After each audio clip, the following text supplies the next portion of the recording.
இன்னைக்கு நாம் என்ன பார்க்க போறோம் அப்படின்னா 10ஆம் வகுப்புல குடிமியல் பாடப்பகுதியில் இருக்கக்கூடிய சரியான விடையை தேர்ந்தெடுத்து எழுதுக என்ற கொஸ்டின்ஸை ஃபுல்லாவே நம்ம டீட்டெயில்டாக பார்க்க போறோம்.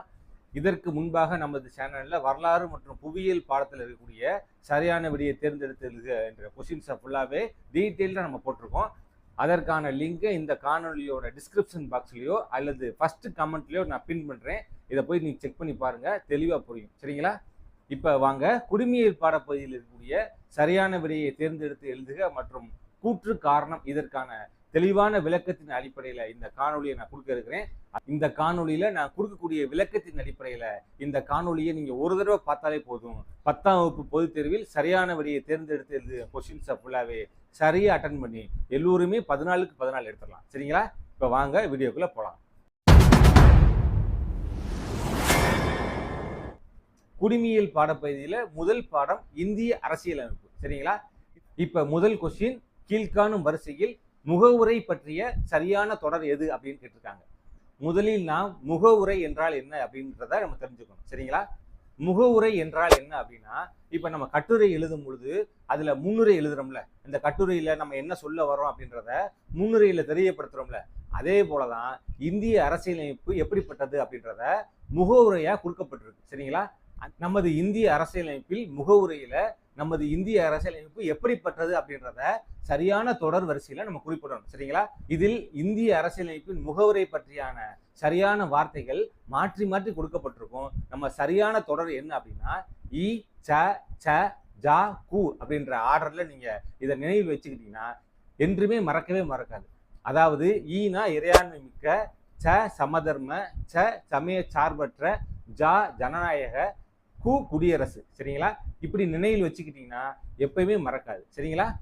அப்ப இதற்கான சரியான பதில் அப்படின்னா இறையாண்மை மிக்க, சமதர்ம, சமய சார்பற்ற, ஜனநாயக குடியரசு அப்படின்றதுதான் இதற்கான சரியான பதில். சரிங்களா? அடுத்து இரண்டாவது கொஸ்டின் என்ன அப்படின்னா, இந்த இந்திய அரசியலமைப்பின் முகவுரை எத்தனை முறை திருத்தப்பட்டுள்ளது அப்படின்றதுதான். இதற்கான சரியான பதில் என்ன அப்படின்னா ஒரு முறை. சரிங்களா? அதாவது 1976 42வது அரசியலமைப்பு சட்ட திருத்தத்தின்படி நமது முகவுரையில சமதர்ம, சமய சார்பற்ற, ஒருமைப்பாடு போன்ற வார்த்தைகள் இந்த முகவுரையில சேர்க்கப்பட்டிருக்கு. சரிங்களா? அதைத்தான் நம்ம திருத்தம் அப்படின்னு சொல்றோம். சரிங்களா? அப்படி பார்க்கும் போத முகவுரையில ஒரே ஒரு முறை 42வது அரசியலமைப்பு சட்ட திருத்தத்தின்படி நம்ம ஒரு முறை நமது முகவுரையில திருத்தத்தை மேற்கொண்டிருக்கோம். சரிங்களா? அப்ப இதற்கான சரியான பதில் அப்படின்னா ஒரு முறை என்பதுதான். சரிங்களா?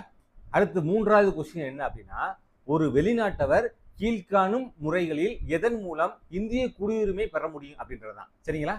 அப்படி பார்க்கும் போது ஒரு வெளிநாட்டவருக்கு என்று குறிப்பிட்டு கேட்கும் பொழுது அவருக்கே உரிய இயல்புரிமை என்ற அடிப்படையில தான் அவருக்கான இந்திய குடியுரிமை வழங்கப்படும். அப்ப இதற்கான சரியான பதில் இயல்புரிமை. சரிங்களா? அடுத்து நான்காவது கொஸ்டின் என்ன அப்படின்னா, மாறுபட்ட ஒன்றை கண்டுபிடி அப்படின்றதான். இப்ப ஆப்ஷன்ஸை கவனிங்க. ஏ சமத்துவ உரிமை, பி சுரண்டலுக்கு எதிரான உரிமை, சி சொத்துரிமை, இ கல்வி மற்றும் கலாச்சார உரிமை. நமது இந்திய அரசியலமைப்பில் அனைவருக்குமான அடிப்படை உரிமைகள் கொடுக்கப்பட்டிருக்கு. இதுல இந்திய அரசியலமைப்பில் அடிப்படை உரிமைகள் என்று குறிப்பிடப்படும் பொழுது இதுல சொத்துரிமை என்பது வருமானத்துக்கு உட்பட்டு தான் சொத்து சம்பாதிக்கணும். சரிங்களா? அப்படி பார்க்கும்போது சொத்துரிமை என்பது அது அடிப்படை உரிமையாக ஏற்றுக்கொள்ளப்படாது. சரிங்களா? அப்படி பார்க்கும்போது இதுல மாறுபட்ட ஒன்று என்ன அப்படின்னா சொத்துரிமை. சரிங்களா? அடுத்த அஞ்சாவது கொஸ்டின் என்ன அப்படின்னா, கீழ்காண்பனவற்றுள் அடிப்படை உரிமையை பயன்படுத்துவதற்கு உதாரணம் இல்லை என்று குறிப்பிடப்பட்டிருக்கு. அப்படி பார்க்கும்போது இந்த 4 ஆப்ஷன்ஸையும் கவனிங்க. முதல்ல என்ன குறிப்பிடப்பட்டிருக்கு அப்படின்னா, கர்நாடகாவிலிருந்து கேரளாவில் உள்ள பண்ணைகளில் வேலையாட்கள் பணி செய்வது. நமது இந்திய நாட்டில் ஒருவர் எந்த மாநிலத்திலிருந்தும் எந்த மாநிலத்துக்கு சென்று நம்ம வேலை செய்யலாம். அது அடிப்படை உரிமை தான். அப்ப இது வராது. சரிங்களா? அடுத்து பி ஆப்ஷன்ஸை பார்க்கலாம். கிறிஸ்துவ சமய குழுக்கள் தொடர்ச்சியாக பள்ளிகளை அமைத்தல். இதுவும் அவங்களோட அடிப்படை உரிமை தான். அதாவது எந்த சமயத்தை சார்ந்தவங்களும் அவர்களுக்கான பள்ளிகளை நம்ம உருவாக்கிக்கலாம். இது அடிப்படை உரிமை தான். சரிங்களா? ஆண் பெண் இருபாலரும் அரசு பணிக்கு சம ஊதியம் பெறுதல். இதுவும் அனைவருக்குமான அடிப்படை உரிமை தான். ஆண் பெண் என்ற பாகுபாடு இல்லாம அனைவருக்கும் சம ஊதியம் வழங்கணும். இது அவங்களோட அடிப்படை உரிமை. சரிங்களா? அப்ப இதுவும் வராது. பெற்றோர்களின் பூர்வீக சொத்துக்கள் அவர்களின் பிள்ளைகளுக்கு செல்லுதல். இது அடிப்படை உரிமையில வராது. ஏன்னா பெற்றோர்களின் பூர்வீக சொத்துக்கள் அவர்களின் பிள்ளைகளுக்கு செல்வது அவர்களின் தார்மீக உரிமை என்ற அடிப்படையில தான் சேர்க்கப்படுமே தவிர அவர்களின் அடிப்படை உரிமையாக ஏற்றுக்கொள்ளப்படாது. சரிங்களா? இது அவர்களின் குடும்பத்தை பொறுத்தளவில் அவர்களின் தார்மீக உரிமை. இது அவர்களின் அடிப்படை உரிமையாக ஏற்றுக்கொள்ளப்படாது. அப்ப அடிப்படை உரிமையாக ஏற்றுக்கொள்ளப்படாத என்ற ஆப்ஷனான பெற்றோர்களின் பூர்வீக சொத்துக்கள் அவர்களின் பிள்ளைகளுக்கு செல்லுதல் என்பதுதான் இதற்கான சரியான பதில். சரிங்களா? அடுத்த 6வது கொஸ்டின் என்ன அப்படின்னா, பின் வருவனவற்றுள் டாக்டர் பி.ஆர். அம்பேத்கர் அவர்களால் இந்திய அரசியலமைப்பின் இதயம் மற்றும் ஆன்மா என்று எந்த உரிமை விவரிக்கப்பட்டிருக்கு அப்படின்றதுதான் இதற்கான கேள்வி. இப்ப ஆப்ஷன்ஸை கவனிங்க. ஏ சமய உரிமை, பி சமத்துவ உரிமை, இ அரசியலமைப்புக்கு உட்பட்டு தீர்வு காணும் உரிமை, இ சொத்துரிமை. இதுல என்ற ஆப்ஷனான அரசியலமைப்புக்கு உட்பட்டு தீர்வு காணும் உரிமை தான் இந்திய அரசியலமைப்பின் இதயம் மற்றும் ஆன்மா என்று டாக்டர் பி.ஆர். அம்பேத்கர் அவர்களால் விவரிக்கப்பட்டது. சரிங்களா? அதாவது ஒரு தனி மனிதனின் அடிப்படை உரிமைகள் பாதிக்கப்படும் பொழுது அவர் இந்திய அரசியலமைப்பில் அரசியலமைப்புக்கு உட்பட்டு தீர்வு காணும் உரிமை என்ற அடிப்படையில அவர் உச்ச நீதிமன்றத்திலோ அல்லது உயர் நீதிமன்றத்திலோ விண்ணப்பித்து அவருக்கான அடிப்படை உரிமைகளை நம்ம பெற்றுக்கொள்ளலாம். அதன் அடிப்படையில டாக்டர் பி.ஆர். அம்பேத்கர் அவர்கள் இந்த சட்டத்தை தான் இந்திய அரசியலமைப்பின் இதயம் மற்றும் ஆன்மா என்று குறிப்பிடுகிறார். சரிங்களா? அப்ப இதற்கான சரியான பதில் என்ற ஆப்ஷனான அரசியலமைப்புக்கு உட்பட்டு தீர்வு காணும் உரிமை என்பதுதான். சரிங்களா? அடுத்து 7வது கொஸ்டின் என்ன அப்படின்னா, அடிப்படை உரிமைகளை எவ்வாறு நிறுத்தி வைக்க முடியும் என்பதுதான்.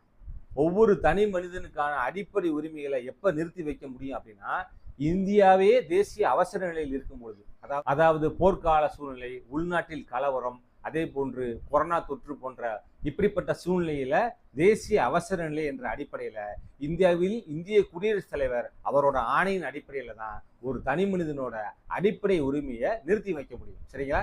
அப்ப இதற்கான சரியான பதில் தேசிய அவசர நிலையின் போது குடியரசுத் தலைவரின் ஆணையினால் என்பதுதான் இதற்கான சரியான பதில். சரிங்களா? அடுத்து 8வது கொஸ்டின், நமது இந்திய அரசியலமைப்பில் அடிப்படை கடமைகள் என்ற கான்செப்ட் எந்த நாட்டிலிருந்து எடுக்கப்பட்டது என்பதுதான் கேள்வி. சரிங்களா?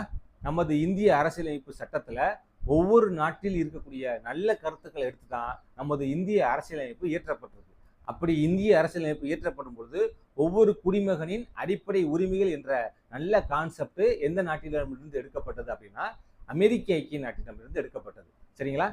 அடுத்து கூட்டாட்சி தத்துவம் என்ற கான்செப்ட் கனடா நாட்டிடமிருந்து எடுக்கப்பட்டது. அடுத்து ஒவ்வொரு குடிமகனின் அடிப்படை கடமைகள் என்ற கான்செப்ட் ரஷ்ய நாட்டிடமிருந்து எடுக்கப்பட்டது. சரிங்களா? அதே போல அரசுக்கு வழிகாட்டும் நெறிமுறைகள் என்ற கான்செப்ட் அயர்லாந்து நாட்டிடமிருந்து, அதாவது ஐரிஷ் நாட்டிடமிருந்து எடுக்கப்பட்டது. அப்ப இதற்கான சரியான பதில் என்ன அப்படின்னா ரஷ்ய அரசியலமைப்பில் இருந்துதான் நமது அடிப்படை கடமைகள் என்ற கான்செப்ட் எடுக்கப்பட்டிருக்கு. சரிங்களா? அடுத்து 9வது கொஸ்டின் என்ன அப்படின்னு பார்க்கலாம். எந்த பிரிவின் கீழ் நிதிநிலை அவசர நிலையை அறிவிக்க முடியும் என்பதுதான். இப்ப ஏ ஆப்ஷன் என்ன அப்படின்னா சட்டப்பிரிவு 352 என்று குறிப்பிட்டிருக்காங்க. 352 எதுக்கு அப்படின்னா இந்தியா மற்ற நாடுகளுடன் போரில் ஈடுபடும் பொழுது தேசிய அவசர நிலையான 352 மூலமாக அவசர நிலையை பிறப்பிக்க முடியும். சரிங்களா? அப்ப 352 போர்க்கால சூழ்நிலைக்கு தான். சரிங்களா? அடுத்து சட்டப்பிரிவு 356 என்பது எதுக்கு அப்படின்னா ஒரு மாநிலத்தோட சட்டம் ஒழுங்கு சரியில்லாத போது அந்த மாநிலத்தில் குடியரசுத் தலைவர் ஆட்சியை அமல்படுத்துவதுதான் சட்டப்பிரிவு 356. சரிங்களா? அடுத்து சட்டப்பிரிவு 360 என்று குறிப்பிட்டிருக்காங்க. இந்த சட்டப்பிரிவு 360 அடிப்படையில தான் இந்தியாவில் நிதிநிலை அவசர நிலையை அறிவிக்க முடியும். சரிங்களா? இந்தியாவில் பல முறை போர்க்கால சூழ்நிலை நிலவி இருக்கு. அதே போல கொரோனா பெருந்தொற்று போன்ற சூழ்நிலையில கூட இந்தியாவில் நிதிநிலை அவசர நிலை என்ற அடிப்படையில சட்டப்பிரிவு 360 இதுவரை அமல்படுத்தவே இல்லை. சரிங்களா? இந்திய அரசியலமைப்பில் சட்ட திருத்தம் செய்வதற்காக ஏற்படுத்தப்பட்ட ஒரு பிரிவு தான் சட்டப்பிரிவு 368. அப்ப இதற்கான சரியான பதில் என்ன அப்படின்னா சட்டப்பிரிவு 360. சரிங்களா? அடுத்து 10வது கொஸ்டின் என்ன அப்படின்னா கீழ்காண்பனவற்றுள் எந்த குழுக்கள் மற்றும் ஆணையங்கள் மத்திய மாநில உறவுகள் பற்றியான பரிந்துரைகளை செய்திருக்கிறார்கள் என்பதுதான். சரிங்களா? முதல் ஆப்ஷன் சர்க்காரியா குழு, 2வது ஆப்ஷன் ராஜா மன்னார் குழு, 3வது ஆப்ஷன் எம்என் வெங்கடாச்சலயா குழு. சரிங்களா? இந்த 3 ஆப்ஷன்ஸ்ல எந்தெந்த குழுக்கள் ஆணையங்கள் மத்திய மாநில உறவுகள் பற்றியான பரிந்துரைகளை செய்திருக்கிறார்கள் என்பதுதான் கேள்வி. இதன் அடிப்படையில் பார்க்கும் பொழுது இந்த 3 குழுக்களுமே மத்திய மாநில உறவுகள் பற்றியான விவரங்களை தெரிவிப்பதற்காக ஏற்படுத்தப்பட்ட குழுக்கள் தான். ஆனால் சர்க்காரியா குழுவும் ராஜா மன்னார் குழுவும் மட்டும்தான் இந்த மத்திய மாநில உறவுகள் பற்றியான பரிந்துரைகளை பரிந்துரைச்சிருக்காங்க. ஆனால் எம்என் வெங்கடாச்சலயா என்ற குழு பரிந்துரைகள் எதுவுமே செய்யலை. சரிங்களா? இதே போல மத்திய மாநில உறவுகளை ஆராய்வதற்காக பூஞ்சி என்ற ஆணையமும் அமைக்கப்பட்டிருக்கு. இது ஆப்ஷன்ஸை கொடுக்கப்படலை என்றாலும் இதை தெரிஞ்சுக்கலாம். சரிங்களா? அப்ப இதற்கான சரியான பதில் என்ன அப்படின்னா 1 மற்றும் 2 என்பதுதான். சரிங்களா? இந்த இந்திய அரசியலமைப்பு பாடத்தை நம்ம சேனல்ல தெளிவா போட்டிருக்கோம். அதற்கான லிங்க்கும் நான் டிஸ்கிரிப்ஷன் பாக்ஸ்ல கொடுக்குறேன், போய் செக் பண்ணி பாருங்க, ரொம்ப தெளிவா புரியும். சரிங்களா? இப்ப 2ஆம் பாடமான நடுவண் அரசில் இருக்கக்கூடிய சரியான விடையை தேர்ந்தெடுத்து எழுதுக மற்றும் கூற்று காரணம் முழுவதுமே இப்ப பார்க்க போறோம். சரிங்களா? இந்த நடுவண் அரசு என்ற பாடத்தோட தலைப்பு ஒன்றிய அரசு என்று குறிப்பிடுவதுதான் சரியா இருக்கும். ஏனென்றால் இந்திய அரசியலமைப்பில் எந்த இடத்திலேயுமே நடுவண் அரசு என்று சென்ட்ரல் கவர்மெண்ட் என்றோ குறிப்பிடப்படவே இல்லை. அதை யூனியன் கவர்மெண்ட் என்ற பதத்தை தான் அவங்க பயன்படுத்தியிருக்காங்க. சரிங்களா? அதன் அடிப்படையில் இந்த பாடத்திற்கான தலைப்பு ஒன்றிய அரசு என்று குறிப்பிடுவதுதான் சரியாக இருக்கும். சரிங்களா? ஆனால் பாடப்புத்தகத்தில் நடுவண் அரசு என்று குறிப்பிட்ட பதத்தையே நான் இந்த பாடத்துல ஃபுல்லா நான் வாசிக்க போறேன். சரிங்களா? இப்ப முதல் கொஸ்டின், நடுவண் அரசின் அரசியலமைப்பு தலைவர் யார் என்ற கொஸ்டின் தான். இதற்கான சரியான பதில் குடியரசுத் தலைவர் என்பதுதான். சரிங்களா? ஏனென்றால் நடுவண் அரசின் தலைவர், நடுவண் அரசியலமைப்பின் தலைவர் என்ற முறையில் குடியரசுத் தலைவர் தான் அதற்கான தலைவர். சரிங்களா? நடுவண் அமைச்சரவையின் தலைவர் என்று கேட்டால் அதற்கான சரியான பதில் பிரதம மந்திரி என்பதுதான். சரிங்களா? அடுத்து 2வது கொஸ்டின் பார்க்கலாம். ஒரு மசோதா நிதி மசோதாவா அல்லது இதர மசோதாவா என தீர்மானிக்கும் அதிகாரம் பெற்றவர் யார் என்ற கொஸ்டின் தான். இதற்கான சரியான பதில் லோக்சபா சபாநாயகர் என்பதுதான். மக்களால் தேர்ந்தெடுக்கப்பட்ட பாராளுமன்ற உறுப்பினர்களை கொண்ட அந்த பாராளுமன்றத்திற்கு சபாநாயகராக வீற்றிருப்பவர் தான் லோக்சபாவின் சபாநாயகர். இவர்தான் மக்களவையில் ஒரு மசோதா நிதி மசோதாவா அல்லது இதர மசோதாவா என தேர்ந்தெடுக்கக்கூடிய அதிகாரம் அவருக்கு தான் இருக்கு. சரிங்களா? அடுத்து 3வது கொஸ்டின் பார்க்கலாம். அமைச்சர்கள் குழு ஒட்டுமொத்தமாக இதற்கு பொறுப்புடையவர்கள். இதற்கான சரியான பதில் என்னவென்றால் மக்களவை என்பதுதான். மக்களால் தேர்ந்தெடுக்கப்பட்ட இந்த அமைச்சர்கள் குழு தான் மக்களவைக்கு பொறுப்பானவர்கள். சரிங்களா? அதன் அடிப்படையில் இதற்கான சரியான பதில் மக்களவை என்பதுதான். சரிங்களா? அடுத்து 4வது கொஸ்டின் என்னன்னு பார்க்கலாம். மக்களவை தேர்தலில் போட்டியிட தகுதியான குறைந்தபட்ச வயது என்ன என்பதுதான். இதற்கான சரியான பதில் 25 என்பதுதான். சரிங்களா? மக்களவை தேர்தலில் போட்டியிட தேவையான குறைந்தபட்ச வயது என்னவென்றால் 25 வயது தான். அதே நேரத்தில் ராஜ்யசபா தேர்தலில் போட்டியிட தகுதியான குறைந்தபட்ச வயது என்னவென்றால் 30 வயது என்பதுதான். சரிங்களா? அடுத்த 5வது கொஸ்டின், இந்திய மாநிலங்களின் எல்கைகளை மாற்றி அமைக்கக்கூடிய அதிகாரம் பெற்றவர் அல்லது பெற்ற அமைப்பு என்ன என்பதுதான் கேள்வி. இதற்கான சரியான பதில் நாடாளுமன்றம் என்பதுதான். ஏனென்றால் இந்தியாவில் மாநிலங்களின் எல்கைகளை மாற்றி அமைக்கக்கூடிய தீர்மானத்தை நாடாளுமன்றத்தில் கொண்டு வந்து அந்த தீர்மானம் வெற்றியடைந்தால் மட்டும்தான் மாநிலங்களோட எல்கைகளை மாற்றி அமைக்க முடியும். சரிங்களா? அதன் அடிப்படையில் இதற்கான சரியான பதில் நாடாளுமன்றம் என்பதுதான். சரிங்களா? அடுத்த 6வது கொஸ்டின், கீழ்காணும் எந்த விதியின் அடிப்படையில் குடியரசுத் தலைவர் நிதி நெருக்கடி நிலைமையை அறிவிக்கிறார்? இந்த கொஸ்டினுக்கான ஆன்சரை நம்ம சென்ற பாடத்திலே பார்த்துட்டோம். அதன் அடிப்படையில் இதற்கான சரியான பதில் சட்டப்பிரிவு 360 என்பதுதான். சரிங்களா? அடுத்து 7வது கேள்வி, உச்ச நீதிமன்ற தலைமை நீதிபதி மற்றும் மற்ற நீதிபதிகளை நியமிப்பவர் யார் என்ற கொஸ்டின் தான். இதற்கான சரியான பதில் குடியரசுத் தலைவர் என்பதுதான். சரிங்களா? குடியரசுத் தலைவர் தான் உச்ச நீதிமன்றத்தின் தலைமை நீதிபதிக்கான பதவி பிரமாணத்தை செஞ்சு வைப்பார். சரிங்களா? அதே நேரத்தில் குடியரசுத் தலைவரை நியமிக்கும் பொழுது குடியரசுத் தலைவருக்கான பதவி பிரமாணத்தை செஞ்சு வைக்கிறது இதே உச்ச நீதிமன்றத்தின் தலைமை நீதிபதி தான். இதையும் நீங்க நினைவில் வைத்துக் கொள்ளணும். சரிங்களா? இப்ப கூற்று காரணம் கேள்விக்கான விடைகளை பார்க்கலாம்.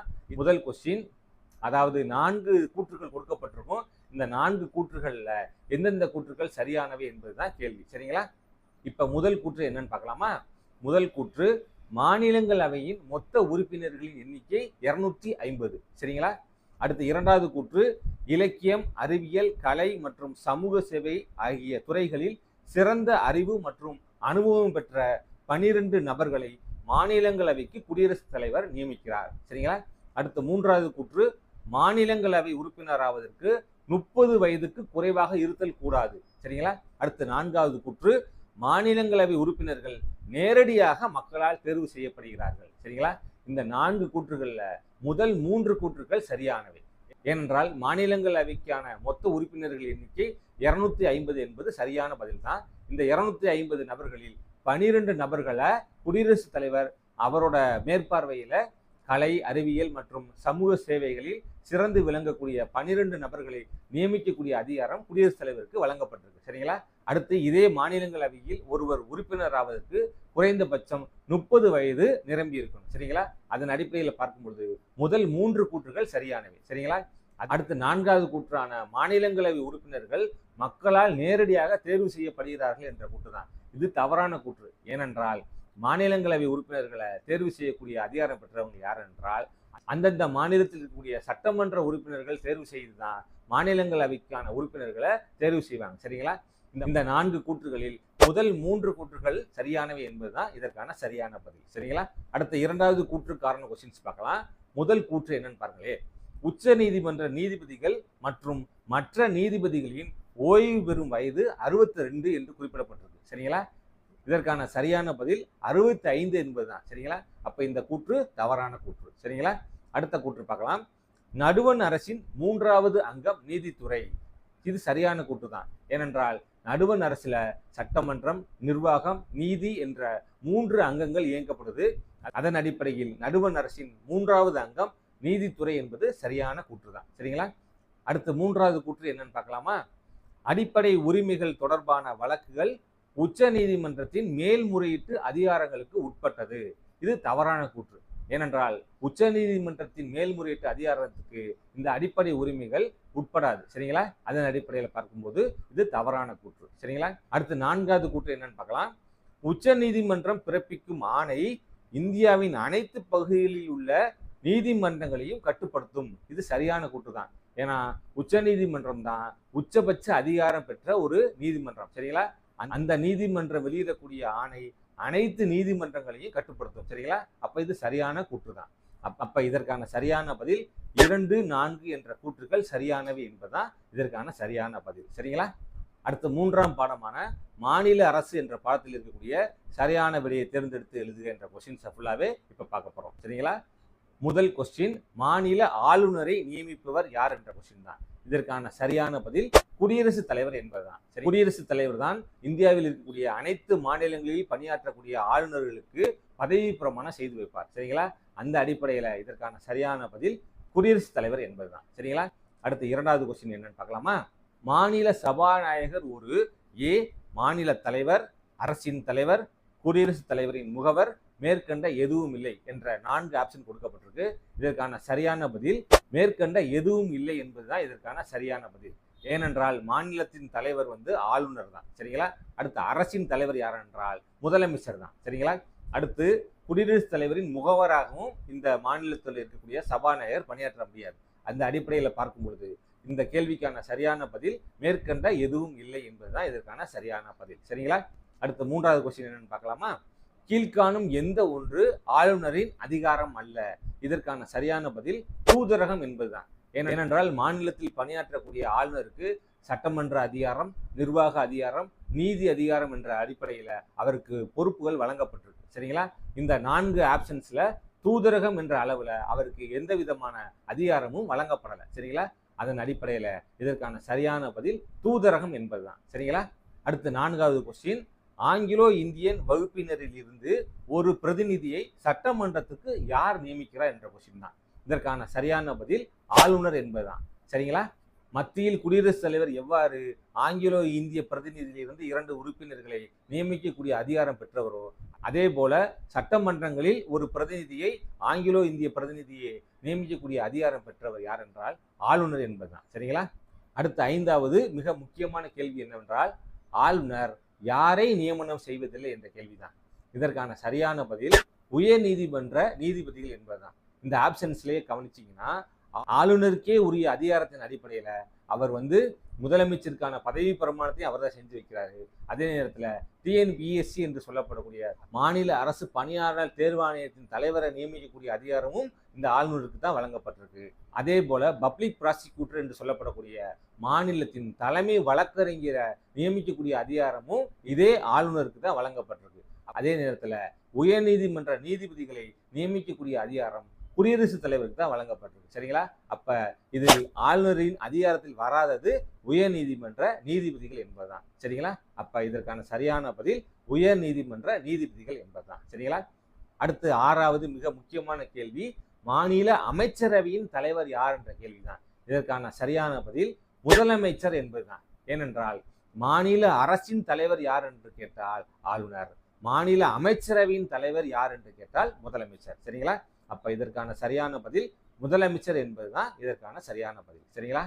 அதே போல இந்திய அரசியலமைப்பின் தலைவர் யார் என்றால் குடியரசுத் தலைவர்.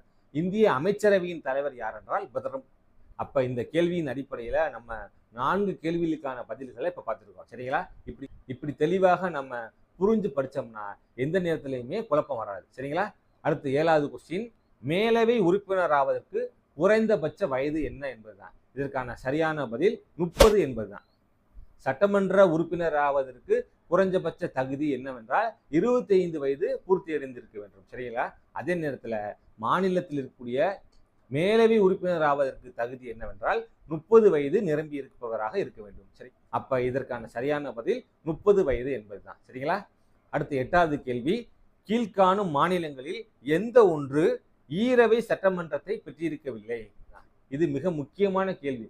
ஏனென்றால் 1986 புரட்சி தலைவர் டாக்டர் எம்ஜிஆர் அவர்கள் கொண்டு வந்த தீர்மானத்தின் அடிப்படையில தமிழ்நாட்டில் மேலவை கலைக்கப்படுவதற்கான தீர்மானத்தை கொண்டு வந்ததன் அடிப்படையில அந்த தீர்மானம் வெற்றி பெற்று அதில் இருந்து இன்று வரை தமிழ்நாட்டில் மேலவை என்ற ஒன்று இல்லாத ஒரு மாநிலமாக செயல்பட்டு கொண்டிருக்கிறது. சரிங்களா? அந்த அடிப்படையில் கொடுக்கப்பட்ட இந்த 4 ஆப்ஷன்ஸ்ல ஈரவை இல்லாத மாநிலம் என்னவென்றால் தமிழ்நாடு என்பதுதான். சரிங்களா? அடுத்து 9வது கொஸ்டின், இந்தியாவில் முதலில் உயர்நீதிமன்றங்கள் தொடங்கப்பட்ட இடங்கள். 1862 இந்தியாவில் சென்னை, மும்பை, கல்கத்தா போன்ற இடங்களில் உயர்நீதிமன்றங்கள் தொடங்கப்பட்டன. சரிங்களா?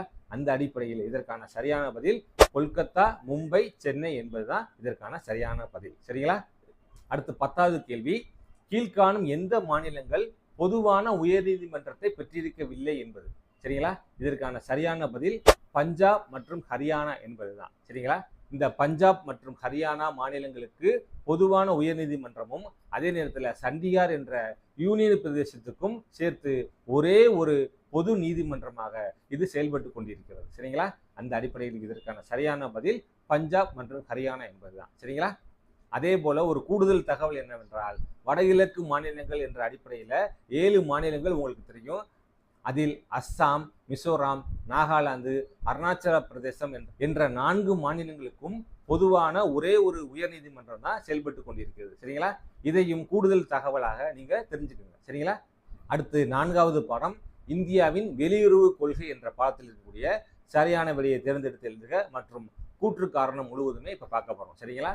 முதல் கேள்வி, எந்த 2 நாடுகளுக்கிடையே பஞ்சசீல ஒப்பந்தம் கையெழுத்திடப்பட்டுள்ளது என்ற கேள்விதான். இதற்கான சரியான பதில் இந்தியா மற்றும் சீனா என்பதுதான்.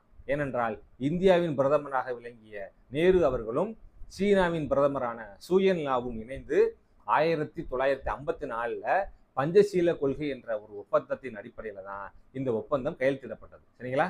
இந்த ஒப்பந்தத்தின் அடிப்படையில ஒரு நாடு மற்ற நாடுகளின் உள்நாட்டு விவகாரங்களில் தலையிடக்கூடாது, அவர்களோட இறையாண்மையை மதிக்கணும், இது போன்ற 5 கொள்கையின் அடிப்படையில இணைந்து இருத்தல் என்ற பஞ்சசீல கொள்கையை வெளியிட்டாங்க.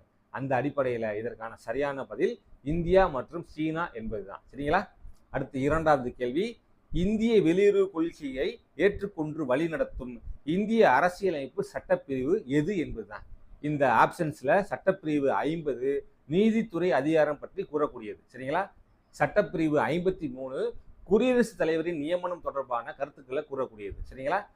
அதே நேரத்தில் சட்டப்பிரிவு 53 ஒன்றிய அரசு என்று சொல்லப்படக்கூடிய ஒன்றிய அரசின் அதிகாரத்தை பற்றி கூறக்கூடியதுதான் சட்டப்பிரிவு 53. சரிங்களா?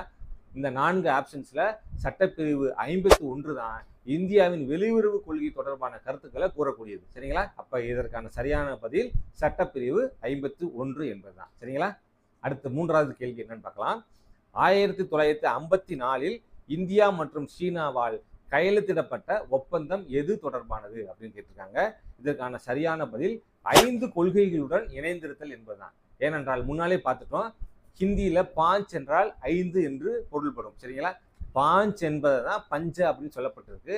இப்ப பஞ்ச அப்படின்னு சொன்னாலே 5 அப்படின்னு அர்த்தம். சரிங்களா? அப்ப 5 கொள்கைகளுடன் இணைந்திருத்தல் என்பதுதான் இதற்கான சரியான பதில். சரிங்களா? அடுத்து 4வது கேள்வி, நமது வெளியுறவு கொள்கைகளுடன் தொடர்பு இல்லாதது எது என்பதுதான். இதுல ஆப்ஷன்ஸ் கவனிங்க. உலக ஒத்துழைப்பு, உலக அமைதி, இன சமத்துவம். இந்த 3 ஆப்ஷன்ஸுமே நம்ம வெளியுறவு கொள்கையோட தொடர்புடையது. சரிங்களா? காலனித்துவம் என்றால் ஒரு நாடு மற்றொரு நாடை கைப்பற்றி அந்த நாட்டை ஆக்கிரமிச்சு அந்த நாட்டை கைப்பற்றி கொள்வது தான் காலனித்துவம். சரிங்களா? நமது வெளியுறவு கொள்கையில மற்ற நாடுகளுக்கு நம்ம இன சமத்துவம் செய்வோம், அந்த நாடுகளுக்கு உதவி செய்வோமே தவிர பிற நாடுகளை கைப்பற்றக்கூடிய அந்த காலனித்துவ மனப்பான்மை நம்ம நாட்டுக்கு இல்லை. சரிங்களா? அந்த அடிப்படையில் நமது வெளியுறவு கொள்கையுடன் தொடர்பு இல்லாதது காலனித்துவம் என்பதுதான் இதற்கான சரியான பதில். சரிங்களா? அடுத்த 5வது கேள்வி, கீழ்கண்ட வகைகளில் அணிசேரா இயக்கத்தில் நிறுவன உறுப்பினர் அல்லாத நாடு எது என்பதுதான். இதை 2 மார்க்ல கூட கேட்கலாம். அணிசேரா இயக்க நிறுவன தலைவர்கள் யார் என்ற கேள்வி கூட 2 மார்க்ல கேட்க வாய்ப்பு இருக்கு. இந்த அணிசேரா இயக்க நிறுவன தலைவர்கள் என்ற அடிப்படையில யுகோஸ்லேவியாவின் டிட்டோ, எகிப்தின் நாசர், கானாவின் குவாமே நுக்குருமா, இந்தியாவின் நேரு, இந்தோனேசியாவின் சுவர்ணோ போன்றவர்கள்லாம் சேர்ந்துதான் அணிசேரா இயக்கத்தை நிறுவனாங்க. சரிங்களா? அந்த அடிப்படையில் இதில் தொடர்பு இல்லாதது பாகிஸ்தான் என்ற நாடுதான். சரிங்களா? அப்ப இதற்கான சரியான பதில் பாகிஸ்தான் என்பதுதான். சரிங்களா? அடுத்த 6வது கேள்வி, அணி சேராமை என்பதன் பொருள் என்ன என்பதுதான். இதற்கான சரியான பதில் தன்னிச்சையாக பிரச்சனைகளுக்கு முடிவெடுக்கும் சுதந்திரம் என்பதுதான் இதற்கான சரியான பதில். அணி சேராமை என்ற பதத்தை 1953 வி.கே. கிருஷ்ணன் மேனன் என்ற இந்திய வெளியுறவுத்துறை அமைச்சர் தான் இந்த பதத்தை முதலில் பயன்படுத்தினார். சரிங்களா? அணி சேராமை என்றவுடன் நடுநிலை வகிப்பது என்ற தவறான பொருளை நம்ம எடுத்துக்க கூடாது. அணி சேராமை என்ற சொல்லோட பொருள் என்னவென்றால் தன்னிச்சையாக பிரச்சனைகளுக்கு முடிவெடுக்கக்கூடிய சுதந்திரம் என்பதுதான் இதற்கான சரியான பதில். சரிங்களா? அடுத்த 7வது கேள்வி, இராணுவம் சாராத பிரச்சனைகள் என்பது எவை என்பதுதான். ஏ ஆற்றல் பாதுகாப்பு, பி நீர் பாதுகாப்பு, சி தொற்று நோய்கள், இ இவை அனைத்தும். இதற்கான சரியான பதில் இவை அனைத்தும் என்பதுதான். ஏனென்றால் இராணுவம் சாராத பிரச்சனைகள்ல இந்த 3மே சேரும். சரிங்களா? அந்த அடிப்படையில் இதற்கான சரியான பதில் இவை அனைத்தும் என்பதுதான். சரிங்களா? அடுத்து இந்த பாடத்தில் இருக்கக்கூடிய கூற்று காரணம் என்ற கொஸ்டின்ஸை ஃபுல்லாகவே பார்க்கலாம். முதல் கூற்று, பின் வருவனவற்றை கால வரிசைப்படுத்தி கீழே கொடுக்கப்பட்டுள்ள குறியீடுகளிலிருந்து சரியான விடையை தேர்ந்தெடுத்து எழுதுவோம். முதல் நிகழ்வு பஞ்சசீலம், 2வது நிகழ்வு சீனாவின் அணு வெடிப்பு சோதனை, 3வது நிகழ்வு இந்திய சோவியத் ஒப்பந்தம், 4வது நிகழ்வு இந்தியாவின் முதல் அணு வெடிப்பு சோதனை. இந்த 4 நிகழ்வுகளுக்கான ஆண்டுகள் தெரிஞ்சா மட்டும்தான் இதை நம்ம கால வரிசைப்படுத்த முடியும். சரிங்களா? அந்த அடிப்படையில் பஞ்சசீலம் என்ற ஒப்பந்தம் கையெழுத்திடப்பட்ட ஆண்டு 1954. சரிங்களா? அடுத்து சீனாவின் அணு வெடிப்பு சோதனை நிகழ்த்தப்பட்ட ஆண்டு 1964. சரிங்களா? அடுத்த நிகழ்வான இந்தியா சோவியத் ஒப்பந்தம் என்ற ஆண்டு 1971. சரிங்களா? அடுத்து 4வது நிகழ்வான இந்தியாவில் முதலில் அணு வெடிப்பு சோதனை நிகழ்த்தப்பட்ட ஆண்டு 1974. சரிங்களா? அந்த அடிப்படையில் இந்த ஆண்டுகளை நம்ம கால வரிசைப்படியில நம்ம தொடர்புபடுத்தி எழுதினோம்னா 1, 2, 3, 4 என்ற கால வரிசைப்படி சரியாக பொருந்தது. சரிங்களா? அந்த அடிப்படையில் இதற்கான சரியான பதில் 1, 2, 3, 4 என்பதுதான். சரிங்களா? அடுத்த 2வது கேள்வி, பின் வருவனவற்றுள் அணிசேரா இயக்கத்துடன் தொடர்பு இல்லாதது எது என்பதுதான். இப்ப முதல் கூற்றை பார்க்கலாம். அணிசேரா இயக்கம் என்ற சொல் வி.கே. கிருஷ்ணன் மேனன் என்பவரால் உருவாக்கப்பட்டது. சரிங்களா? அடுத்த 2வது கூற்று, இதன் நோக்கம் இராணுவ கூட்டமைப்பில் சேர்ந்து வெளி விவகாரங்களில் தேசிய சுதந்திரத்தை பராமரித்தல் என்பதுதான்.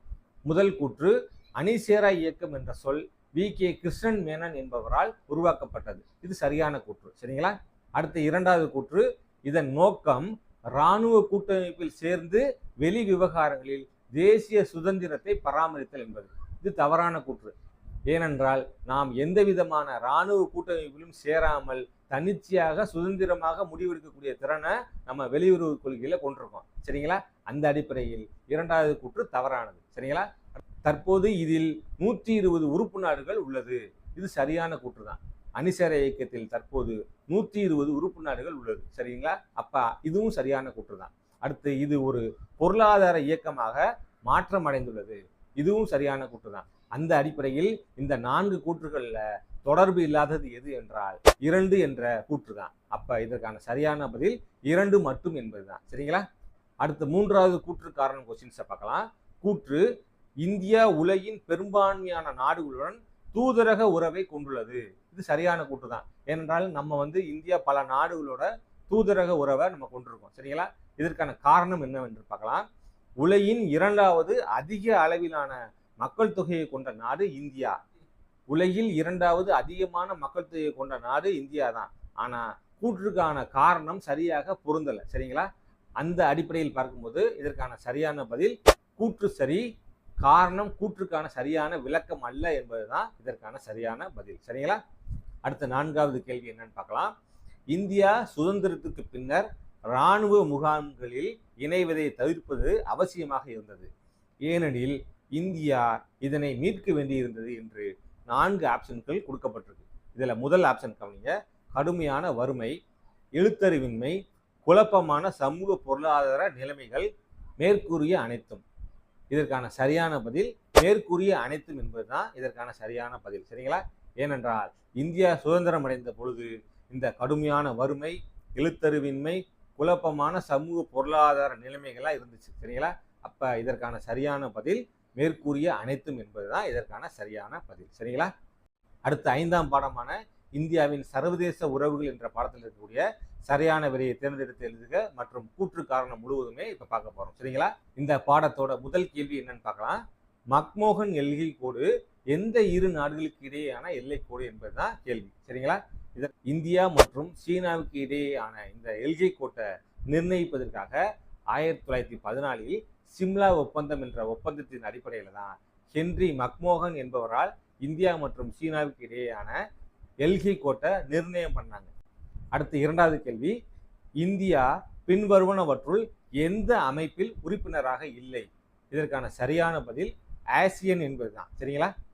G20, சார்க், பிரிக்ஸ் போன்ற அமைப்பில் இந்தியா உறுப்பு நாடாக உள்ளது.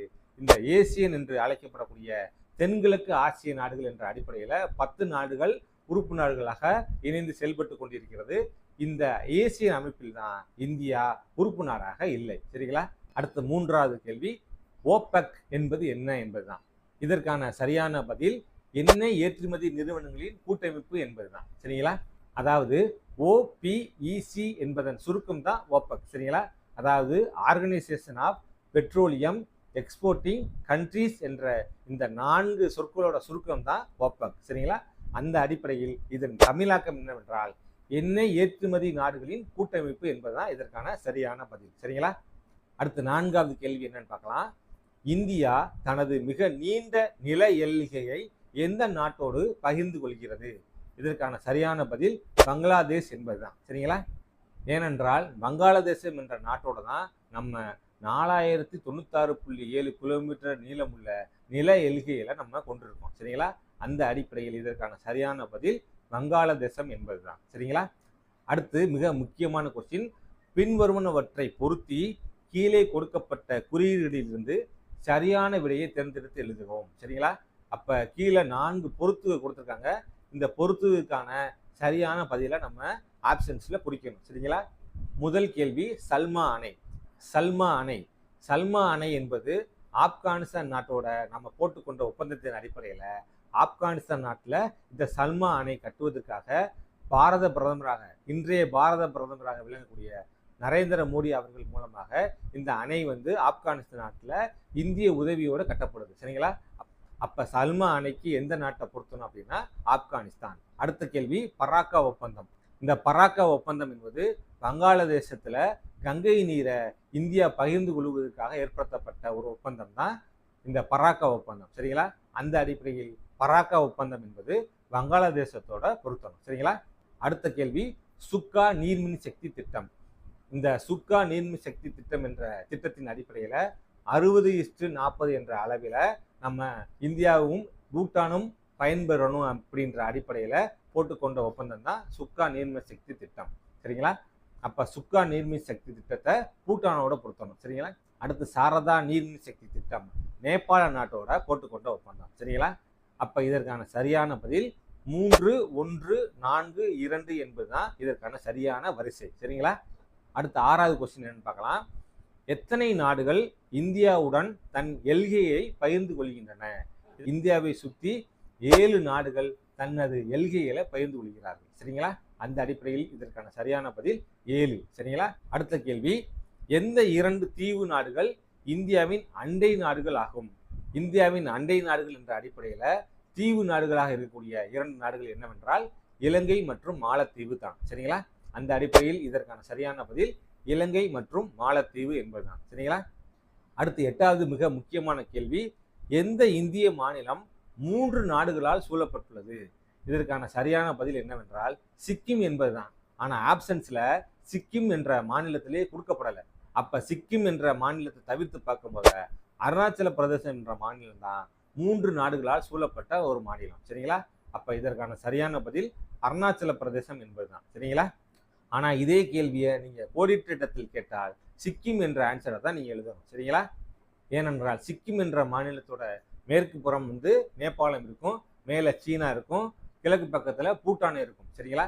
அப்ப இந்த 3 நாடுகளால் சூழப்பட்ட மாநிலம் என்ற அடிப்படையில சிக்கிம் என்ற மாநிலம் தான் 3 நாடுகளால் சூழப்பட்ட ஒரு மாநிலம். சரிங்களா? இந்த ஆப்ஷன்ஸ்ல சிக்கிம் என்ற மாநிலத்தையே கொடுக்காதனால இதற்கான சரியான பதில் அருணாச்சல பிரதேசம் என்பதுதான். சரிங்களா?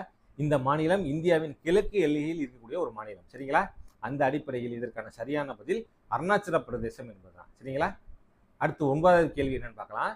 எத்தனை மாநிலங்கள் நேபாளத்துடன் தங்கள் எல்கையை பகிர்ந்து கொள்கின்றன?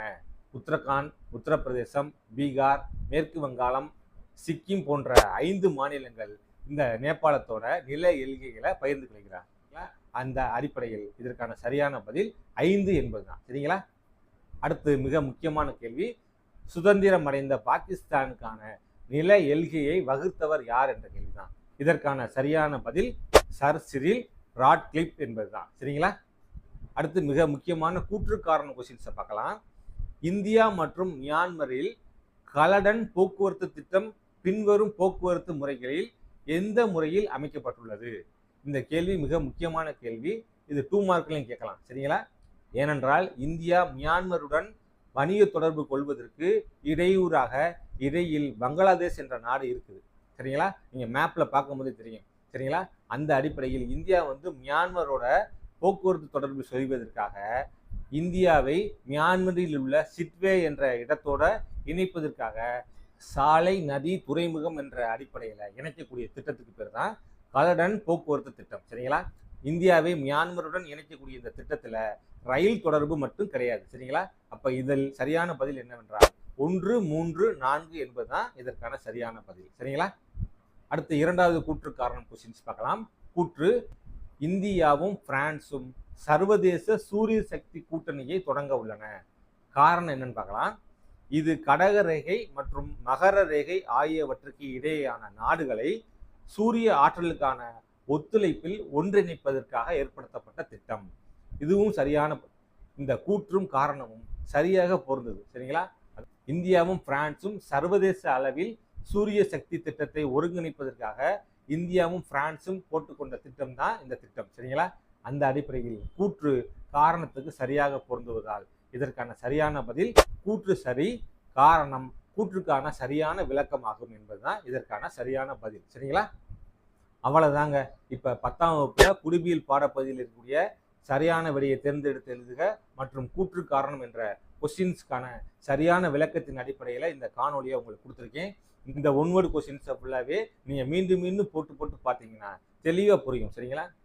இதே போல வரலாறு மற்றும் புவியியல் பாடத்திற்கான சரியான விடையை தேர்ந்தெடுத்து எழுதுக மற்றும் கூற்று காரணம் என்ற கொஸ்டின்ஸ்க்கான சரியான விளக்கத்தை நம்ம சேனல்ல போட்டிருக்கோம். அந்த வீடியோக்களுக்கான லிங்கையும் நான் டிஸ்கிரிப்ஷன் பாக்ஸ்லயோ அல்லது ஃபர்ஸ்ட் கமெண்ட்ல நான் பின் பண்ணியிருக்கேன். இதை நீங்க செக் பண்ணி பாருங்க, ரொம்ப தெளிவா புரியும். சரிங்களா? அந்த அடிப்படையில் இந்த காணொலி உங்களுக்கு பயனுள்ள முறையில் அமைஞ்சிருச்சுன்னா நீங்க 10ஆம் வகுப்பு எழுதக்கூடிய அனைத்து மாணவர்களுக்கும் இந்த காணொலியை நீங்க ஷேர் பண்ணி எல்லோரும் பயனடையணும். சரிங்களா? நன்றி, வணக்கம்.